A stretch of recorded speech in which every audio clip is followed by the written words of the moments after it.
ஜம்பு மகரிஷி ஆலயம் இங்கே பக்கத்தில் இருக்குது.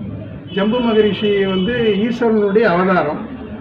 வாதாபின்ற அரக்கனை அழிக்கிறதுக்காக ஈஸ்வரனே வந்து ஜம்பு மகரிஷியை உருவெடுத்து ஒரு யாகத்தை பண்ணி, அந்த யாகத்திலேருந்து ஒரு ருத்ர மகாராஜாவை தோற்றுவிச்சு, அந்த ருத்ர மகாராஜா தான் வந்து வாதாபியை போய் அழித்து அவன் நாட்டு மக்களை எல்லாம் காப்பாற்றினார். அந்த ருத்ர மகாராஜாவுக்கு வந்து தேவேந்திரன் தன்னுடைய 2வது பொண்ணு மந்திரமாலையே திருமணம் செஞ்சு கொடுத்தான். முதல் பொண்ணு தேவயானை முருகருக்கு கொடுத்தான். அப்படி பார்த்தா முருகரும் ருத்ர மகாராஜாவும் சகலபாடிங்க ஆவாங்க. இது ஒரு சிறப்பு இந்த கோயிலில். அது ஜம்பு மகரிஷி இருக்குது ஒரு சிறப்பு. ஜம்பு மகரிஷியோட திருவானைக்காவல் தான்.